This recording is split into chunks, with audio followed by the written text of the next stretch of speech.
dried through very thoroughly now. I just sanded some imperfections there as well. I need to go over this with a cloth, and then the walls are ready for priming. You see here, it's all dried through.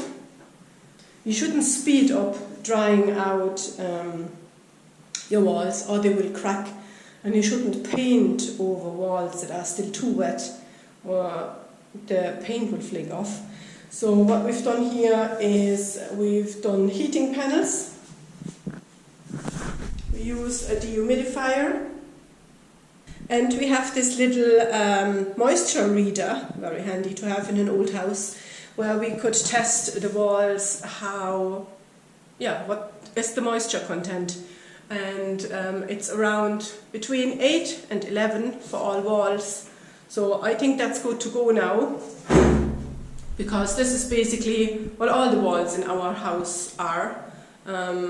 Some even higher because it's an old house. Yeah, so I think that should be fine. So I'll go over it now with a cloth. It has been drying through, and then I will prime the walls. I got a special primer here for bathrooms. It's extra durable, and you should prime your walls if they're freshly plastered, if they're new. So if you're in a new build or something like that, or you've done a new wall, you should at all times use a primer.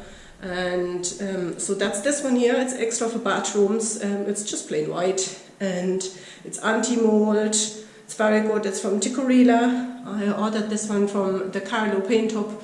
They're very good with advice and everything, especially fun when you're a DIYer and you have tricky projects you're tackling. They're very helpful. So yeah, so today will be the day of priming.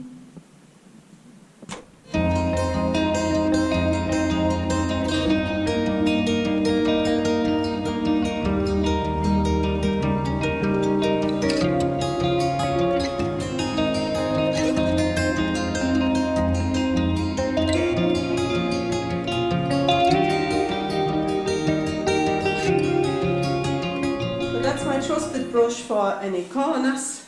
So we'll start here with the corners, and on top needs to be nice and flat, and then we're using the roller. So give this another good stir.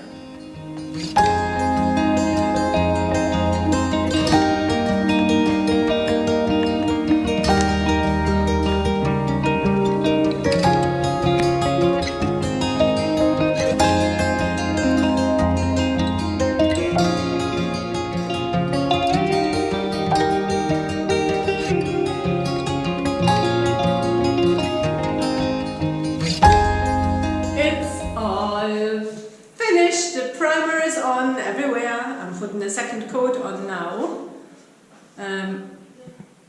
This first part I've done at the very beginning, and now something happened. I could just cry.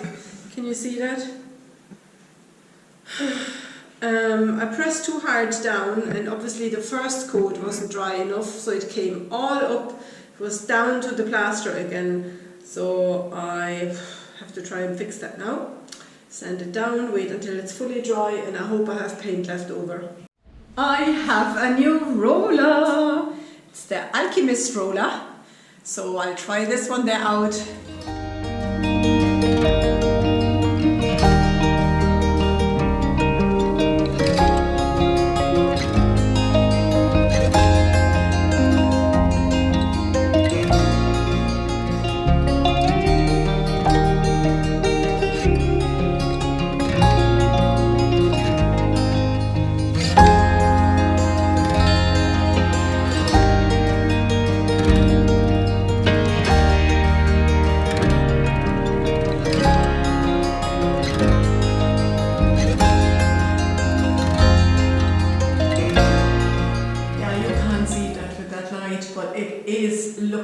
Fantastic. So the primer is on and the paint is on. That's 1950 from Ticorila. It's Luya. It's still drying here. It's a very subtle shade of grey. So on camera it looks white on white on white. Tomorrow I check that at daylight, and then we'll see if I need to make any touch-ups. I have, here's a little trick, wrapped my roller in cling film. Usually not a fan of cling film, it's not the best for the environment. I only use it for these projects, I swear. So that means we can soon put the radiator on. We got an amazing radiator.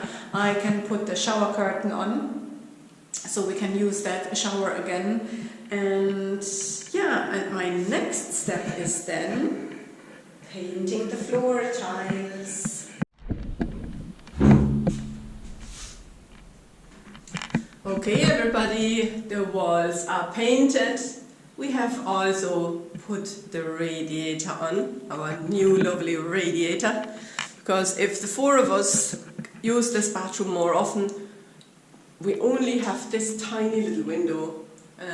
I'm afraid the towels won't dry and it will stay wet the whole time, so that's a perfect solution as well. You have to measure your room. There is websites where you can figure out exactly what is the quarter meter.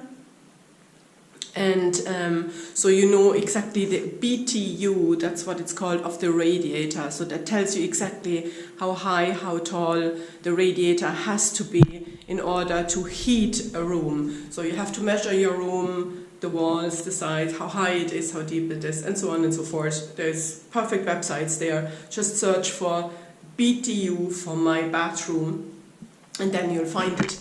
So you probably don't see much of a difference. So the paint we've chosen is, it's called 1950 from Ticorila, and it's a special paint for bathrooms. So it has anti-mold ingredients, because obviously it will get steamy here. Now at the moment it is a wet room, but I'm planning to have a shower curtain here.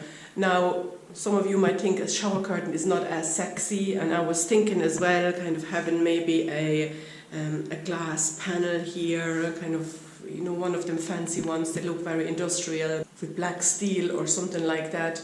But I deliberately decided against that because in winter time sometimes I'm drying clothes here, and if I would have something basically obstructing the way, I would not be as flexible to put like a laundry stand in or something like that. So this is the other side. What we want to do now as well is a skirting board on the bottom and also on top to hide the imperfections there.